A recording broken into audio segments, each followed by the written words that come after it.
ইউনি promo fest 2025 নিয়ে শুক্রবার দিন আগরতলা গীতাঞ্জলি গেস্ট হাউসে এক সাংবাদিক সম্মেলনের আয়োজন করা হয়েছিল।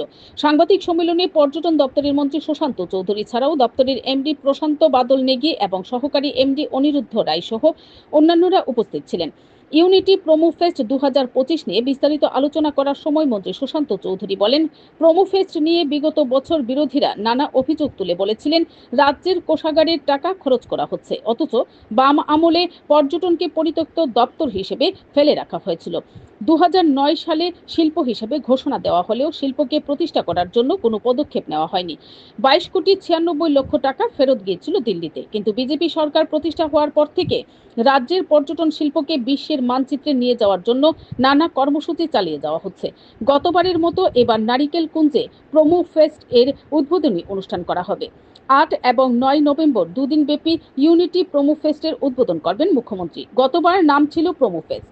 জাতি জনজাতির ঐক্য সুদৃঢ় করার জন্য এবার নাম দেওয়া হয়েছে ইউনিটি প্রমো ফেস্ট। প্রথমবার দক্ষিণ জেলায় বিলোনিয়া 15 থেকে 16 নভেম্বর দুদিনব্যাপী ইউনিটি প্রমো ফেস্ট এবার নতুন করে আয়োজন করা হবে। এছাড়াও এ বিষয়ে আরও বিস্তারিত জানান মন্ত্রী Sushanta Chowdhury. Bureau report, BTV Tripura news. এবং সেটাকে মাথায় রেখেই গত কয়েকদিন আগে রাজস্থানের উদয়পুরে আমাদের যে ন্যাশনাল লেভেলে ট্যুরিজম মিনিস্টার যে সামিট ছিল, সেখানে আমরা প্রস্তাব পেশ করেছি। 500 কোটি টাকার প্রস্তাব সেখানে আরও পেশ করা হয়েছে।